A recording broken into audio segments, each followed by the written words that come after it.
Ads flood your news feeds and all over TV and radio. Billboards try to steal your attention as you change lanes.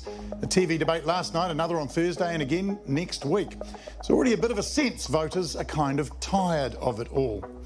But not the crew at the Spinoff, who are in hour 10 of their 12-hour marathon megapod talking politics. Political editor Toby Manhire is leading the team. And Toby, why and why now? Well, I'm telling myself it's because I really love politics and I love podcasting.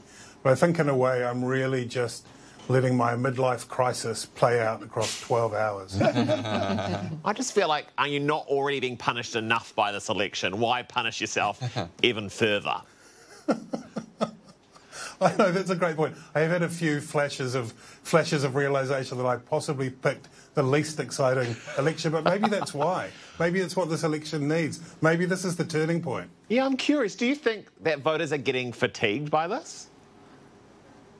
By the election, not your podcast. Hour 10 of a 12-hour podcast. I think probably both. I mean, it's interesting. We've had a whole range of people coming in and out of the studio today, and we've even asked them about their mojo, inspired by Christopher Luxon's interest in mojo, and had a real range on our mojo meter of people who are off the chart at the top and some who are feeling quite desolate and desperate. Hey, National is very far ahead in the polls. How could Labor win from here? They need some, what do they call it in America? An October surprise. They need some unbelievable bombshell to happen to turn it around from here. Or they could attempt holding a 12-hour podcast. That might shift the dial. I don't know. Well, do you think last night's debate shifted the dial at all for anybody? Do you think these debates actually do influence the way people vote? I think on very rare occasion they can. I don't think last night's will. I think, if anything, it probably put the country to sleep. It just sort of lacked anything that really was invigorating or energising. So, yeah, I think it was a kind of nil-all draw that probably benefited Luxon but didn't necessarily benefit democracy.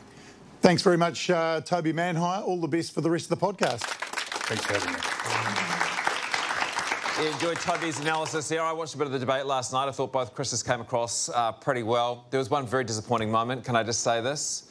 When they were asked, what is one thing that you do to help with climate change? And both Chris's said, recycling.